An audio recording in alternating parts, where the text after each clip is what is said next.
Hi, it's Angie from Canterbury Trails Farm. Today we're going to be recreating a potholder using a transfer, or it's actually the illustration from a transfer, from a 1930s potholder pattern. I'm not sure if this was a Vulgar or an Aunt Martha's or who it was. Now in the public domain. And I will provide links to a couple places where you can download this for free. And there's a variation on it, this other cat head. They obviously look very similar, so they're probably from the same set. I actually found this at a separate location than I found this one.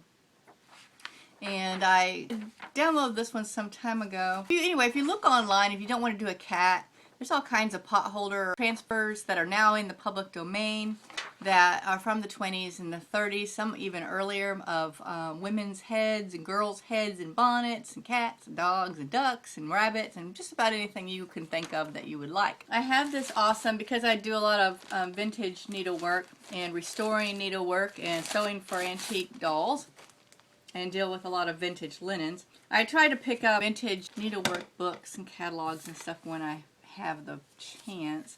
This one's a Hirschner's, and they're still in business, and it's from 1899 is when they were first established. This is the Fall and Winter 1928 to 1929 catalog, and I was looking in here to see if I could actually find this transfer, because sometimes I get lucky. What I found was, we're going to do a different video later on of doing bibs, the character bibs that were really popular in the 30s. I think I have a cat and a dog, but we're going to be doing that later on. But I didn't find the exact same potholder. I also have the Sears 1934 catalog that I refer to for a lot of things, and I don't think I found it in here either. They did have some transfers in here. They were mostly like kitchen vegetable kind of things. The sewing section of old catalogs is usually pretty large, and because women did so much sewing for their whole family, usually you can find some pretty useful references if you're checking the sewing department. But we're going to be doing a full-size apron recreation based off of an antique apron that I have in the future as well. And so, or it could have already been posted by the time. I have several videos all in the works here, and when I do my sewing, they all sort of get done at the same time, so I never know which one I'm going to be posting first. But anyway, so I didn't find these exact cat transfer illustrations anywhere. I did find similar ones, but so you have this full cat head, and then this one. I really like this one because I like that the bow, I can make the bow match whatever background fabric I'm going to be choosing. And I do have I pulled out some different fabric. Some of these are real. Some of these are actual feed sack materials. You can separate real quick which ones are. And some of them, these aren't even feed sack. These are just cute. These are all the feed sack, Aunt Grace, and there was some other, everything but the kitchen sink. There were some other, over the course of the last 5 to 10 years, Reproduction feed sack fabric lines. And these are all fat quarters. And so I'll be picking some that go with my kitchen decor. And then I also had some other colors that I've picked out for various daughters. It's just simple embroidery that it won't take very long at all to do this. This is just basically an outline stitch is the whole thing. I'm not doing any kind of French knots or daisy stitches or anything. It's just completely outline stitch. So that I can probably whip out a couple of these in an hour, or maybe 3, I'm not sure. But anyway, so I chose some fabrics for background, and then I just had these white and some big vintage fabric lot that I purchased. These were already cut, probably to use as quilt squares, but I think I can get 4 transfers each on here. So I think I'm going to do that, and I'm going to show you how to use, since this isn't a transfer anymore, this is just an illustration. It's a scan of the transfer. It's the artwork, the illustration. We're going to be using transfer paper, and you can get this in most fabric departments, and if you can't find it in an actual fabric store, or your Walmart or Michael's or Hobby Lobby or wherever you shop, I order mine online from Hirschner's. Again, been in business forever. And you can also order it from Home Sew, which is another awesome online sewing supply store. Or you can also order it, I think it's still in stock at Joann's. So you're going to need, this brand is just Serral. I don't know, I mean, I never check brands, I don't really care. And what it is, it's, if you have any experience with transfer paper whatsoever, it's like the old mimeograph machines and the old, oh, there were names for it. We used to type to make copies, and now I can't remember. But it's got like an inky substance on one side, and the other side it is just like paper. And we're going to put the inky substance down against the fabric, and I'll put the illustration over the top of the non-inky part of the transfer, and then I'll just trace around this illustration, and it will go through this paper, through the inky substance, and the picture will appear on the fabric, and it later washes out. Of course, this is too small of a piece, but I'm going to cut a piece that will fit. We're also going to need something to put in the inside of the pot holder, and I went out to the rag box and pulled out, and they're clean, some old ratty washcloths. I'm going to be making 6 pot holders, so I got 6 washcloths. That should do it. Remember, they're going to be hidden inside. So you want something that is like cotton or wool, not a synthetic, because if it gets hot, a synthetic will melt. If you don't have any other option but to use fiber fill polyester batting, then you know, just you have to use what you got. It's for, or I'm just going to call it transfer, even though it's really an illustration. Is about 7 1/4 inches long in the middle, and it, you know, it's rounded, so it's hard to really get a. It's 7 to 7 1/4 inches. The transfer had a stitching line for where to cut it, but I've extended this even a little bit more for sewing, just because I thought a little bit more width on the edges was nice. So you do what you want to, but I tend to err on the side of too big rather than too small. You can always make something smaller, and you can't make something bigger. So that's how I operate. So the first thing you're going to want to do is lay your transfer, your cat pot holder transfer, down on your paper, and you're going to need to cut a square that is amply large enough to do your transfer. Now some of these pieces that are like this, I will go ahead and re-roll and keep. You never know when you have, especially like if you're doing baby clothes or dog clothes, your transfer is just a very small picture. And you know, you can also on the computer and scanner, if you can figure it out. I usually have problems doing it, but you can enlarge and shrink your pictures as well to make things larger and smaller. Okay, I'm not going to cut these into fourths and do it. I think I'm going to go ahead and cut them into halves, because I want to have room to be able to put them in my hoop. And if I went ahead and cut them to the dimensions and everything of the actual pot holder, I'd have to use a very small hoop, and that would be irritating to me, moving it around so much. So I'm going to just stick with, I can do 2 on one. So what you're going to want to do is just put your transfer paper down in your picture, and I'm going to get a couple pins. Alright, you don't need very many pins, you're just sort of holding it into place. And I'm always going on about liking these big ones, and this is where these big ones come in handy, and I'm just going to put it down here during where the stitching goes. Alright, now you just want to find really wherever you want to start on your picture.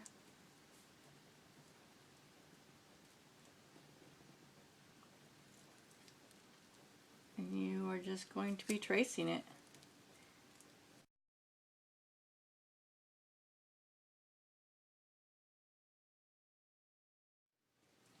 You have this classic sideways 1920s, 1930s glancing away. You see this in dolls too.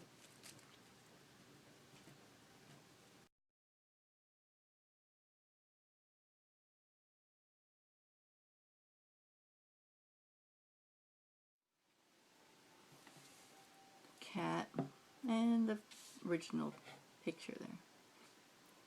So I decided to go ahead and do sets of each one, so instead of both of the ones being identical, I thought it would just be cute to have one of each one. So I'm going along and tracing this other, the full cat head one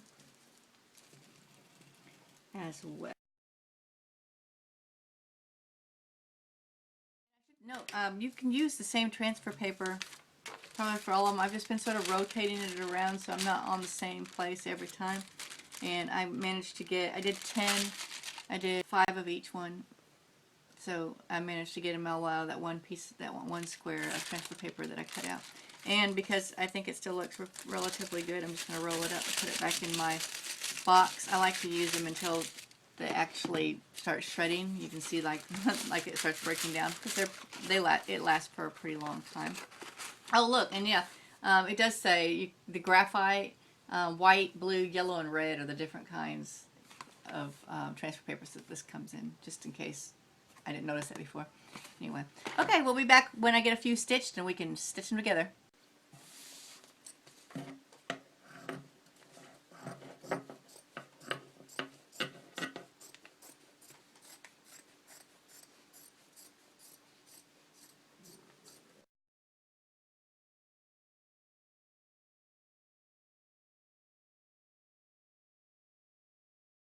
Okay, I finished the needlework and I went ahead and did one of each so we can do it for the video's sake.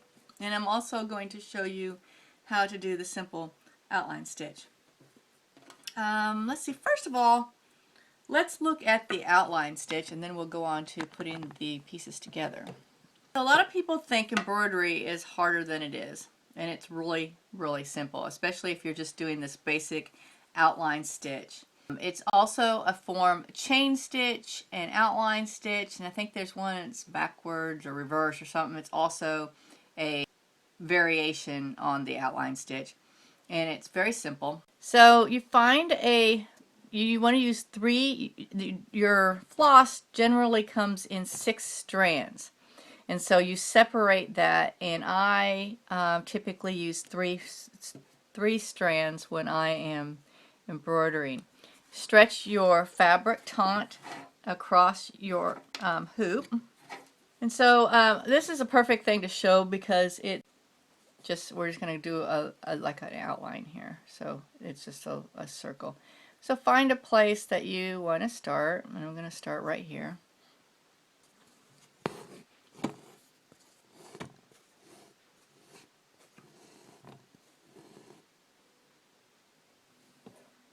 Trying to get it so my camera records what I see, and it's hard because I also have a glare from the sun.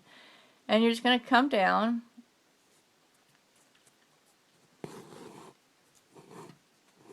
pull it through, you make a stitch. Now you come back up through the middle of the stitch you just did.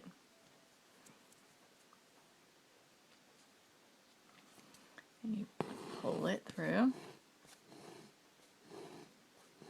I have my arm like woven through the tripod, so that's why I'm doing some sort of strange things pulling my thread, because I can't extend my arm here.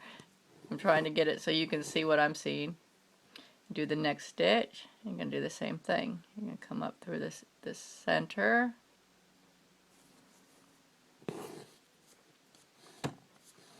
I'm using this, I love this variegated type of floss here.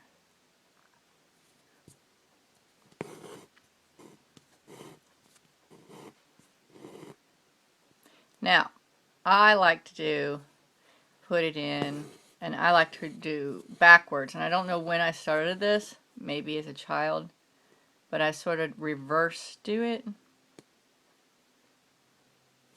And I find that I can do straighter lines that way.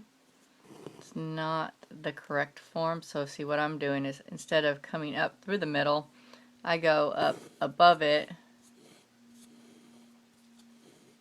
and then I go through the middle when I'm going back down. Well, you can see to do it here. The light in here is pretty bad. And that's how I tend to work it. And like I said, I don't know when I started that. That might be part of the daisy chain or the chain outline stitch. It's been so long since I learned how to do everything that I really haven't looked up what was the correct format for doing it. I just do what I do now.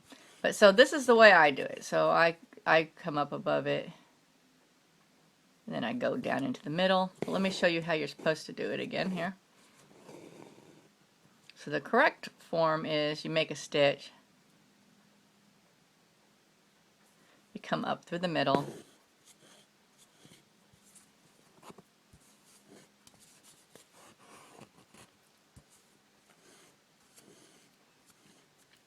and then you go down above, like the stitch above. And the difference between the outline stitch and the chain stitch is the chain stitch is actually more pronounced. You're separating the flosses so you can actually see like a chain forming. You can sort of see a chain forming. Let me point out with my other one here. Hold on just a minute. Let me work a few more stitches. So you can see it's a very simple stitch, and that's all you're doing the entire way around here. And this entire potholder transfer is the same stitch. And on some of these smaller, like little hairs on the cat, it's just going to be like one single stitch because it's so short. So you don't even have to, you won't even be doing the full outline stitch on some of those. It's just a stitch. So it makes it a lot simpler. Okay, let me finish this stitch and then we'll look at the finished product. So try that out. In fact, if you don't have any embroidery floss and you just have needle and thread, get yourself a dark piece of fabric and a light thread, or reverse, or vice versa, whatever you have, and just do three strands of thread and just practice doing that. It's an easy stitch. It's the first stitch most kids learn how to do, and the first stitch most women learn how to do when you're embroidering. It's just, most embroidery has this straight outline or chain stitch, whichever one you want to refer to it, somewhere involved in the process of whatever you're embroidering. So not complicated at all. And you can also do a lot of transfer work and stamped embroidery just with that one stitch. So there's that. Now let's look at what we've already finished. And here's an example of where you can sort of see, the chain going there, where it's coming up in the middle, and then these are, you can see where like these are just like one stitch. And this was really simple to do. It was just completely outline stitch. Both of them, this all it was outline stitch. So what I'm going to do is I have two backs already cut in the fabric that I want to use. And remember, we went and found some old ratty washcloths out that had been thrown in the rag pile that we're going to use for the insides of the potholder. So the first thing I'm going to do is cut out my needlework. Line up the pattern here as much as possible.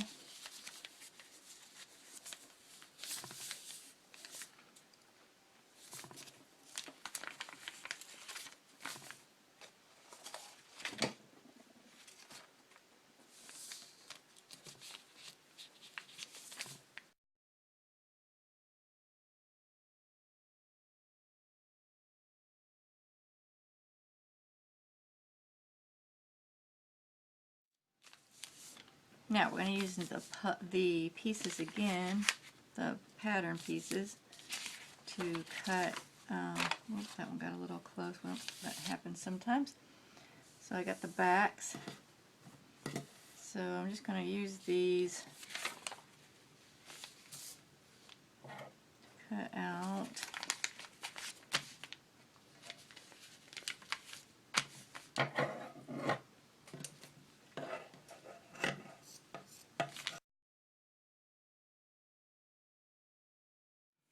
So we're going to do this inside out. So I want to this like that. And then I want to put my stitching against the back fabric. So the right side of the fabric that you'd look at and the right side of the stitching. I'm going to touch them together. And the liner, the washcloth that I'm using, I'm going to put against the back, the inside out part of the back fabric. Because when I turn it all inside out, it's going to go like this, and this is going to be on the inside. So we're just going to pin that.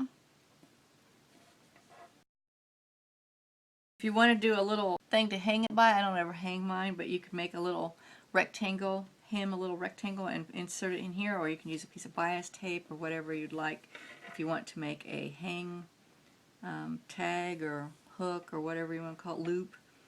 But I'm not going to do that. I'm going to choose one end down here to leave open where I will pull it through, and I will hand sew that closed. So that one's ready to go. Now let's cut this washcloth.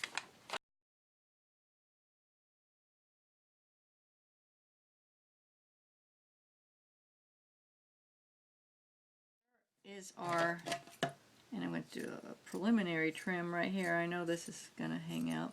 After we get done sewing it, we'll go around and we'll trim the edges a little bit more. So let's get it set up over by the sewing machine, and we'll sew these, and we'll look at the finished product. I'm going to show you how I've been trying to get things organized, and if I don't know when this video is going to come out, but if I've already talked about all my little vintage organizers that I found at a couple different antique stores, and I got those up there. I used that sort of industrial strength Velcro. It's supposed to hold 10 pounds each, and then I also reinforced this with hooks up there. I have another one coming because when I got this hung up, I realized I had way more than 120 spools of thread. So I don't know if I'm going to open this up and put another one in here. I don't want to put it on the outside, but probably maybe on the side or something. So that's all.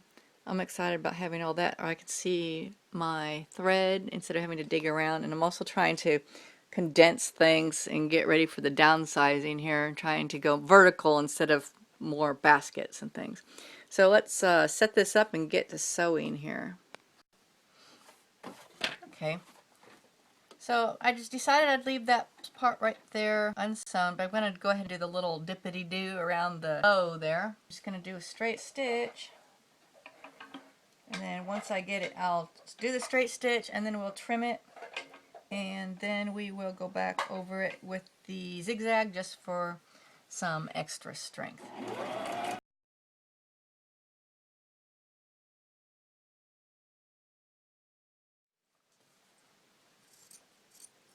Don't trim too close to the stitch line because you don't, well, first of all, we're going to go around it, but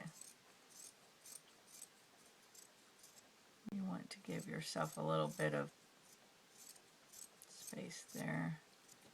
I'm going to set it right here, and I'm going to go ahead and do the straight stitch on this, and then I'll do the zigzag on both of them together.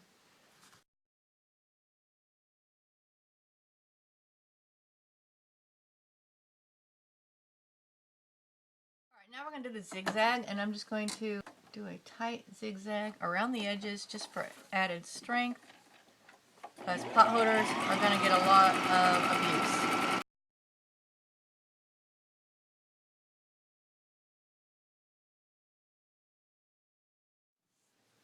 Okay, on the cap that's more shaped, I'm going to go right up here and do two little cuts up here on the head where the ears are.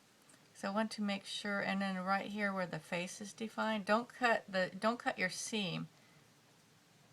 But you want it to be able, whenever you're going around a corner or a point and you're sewing, you got to make sure that when you turn it inside out, it's going to go along that stitch line. So you need to cut a little, just little cut right there. It's not big.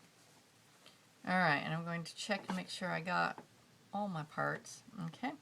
And now remember, I'm going to be reaching between the two fabric layers, not the terry cloth. And I'm going to pull it inside out through that hole.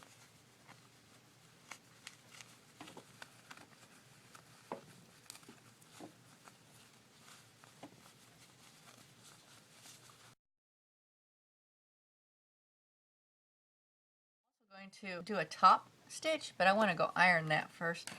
Let's turn our other cat around.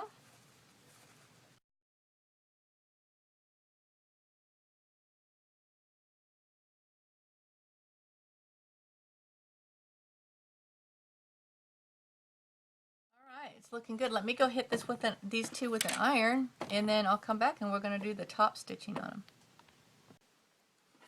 Okay, I've ironed both of my little pot holders. And when I was ironing, I took advantage of the ability to be able to turn my open little hole edges under. So I'm just going to, instead of having to go hand sew those, I'm going to just top stitch it. And I'm just going to go around the perimeter of the pot holder. And you don't have to do this, I just think it looks nicer.